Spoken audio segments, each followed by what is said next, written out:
Dayan!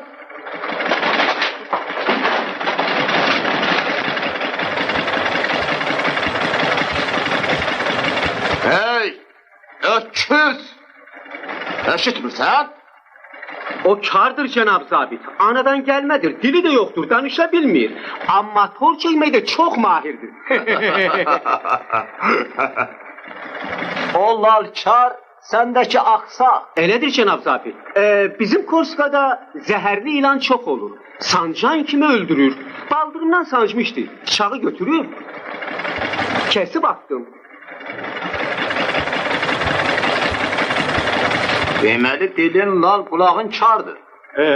Lap anadan gelme Cenab zabit. Eybi yoxdur. Dilini açarıq. Və deyər ki, Triestə nə üçün gedir? 3'e qədər sayıram. Cavab verməsən, göndərəcəm rəhmətə. 1, 2, Cenab zabit. Cenab zabit. ha, 3.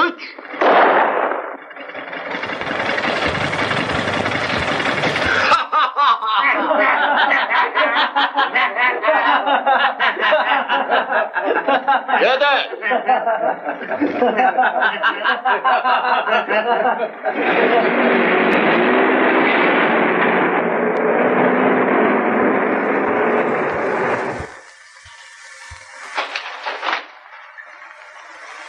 Ha Sırrı hocam. Gidelim.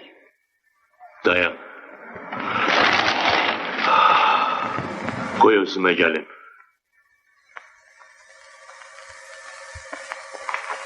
Cevap ver. Oğlun hardadır.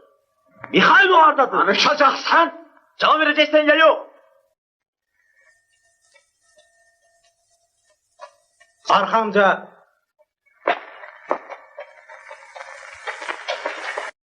Sen hara. Reisin yanına apar. Diyesen ben onu tanıyıram. Yaxşı, gözlə reisə xəbər verim. Ata. Dala bakma.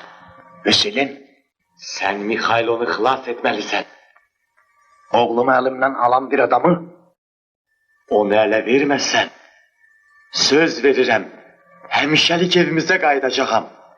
Yalvarırım seni ata. git buradan.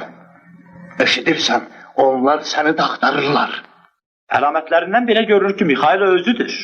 Beyxana sahibi də bunu təsdiq edə bilər. Mikhailov, elametler. Bu elametlere göre 3 Mikhailov asmışık, ikisini de güllelemişik. Kocanı çağırın.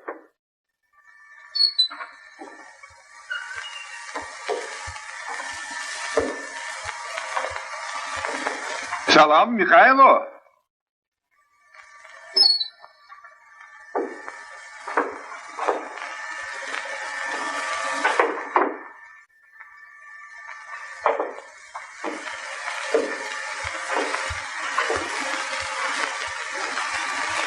Gerek ki sen değildin bunu tanıyorsan.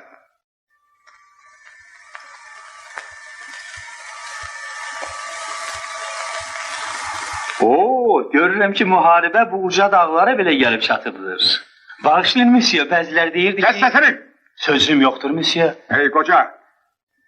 Bunu tanıyorsan adı nedir? Yok bilmirəm. Səhv eləmişəm. Yine de kötü değil. Müsyo,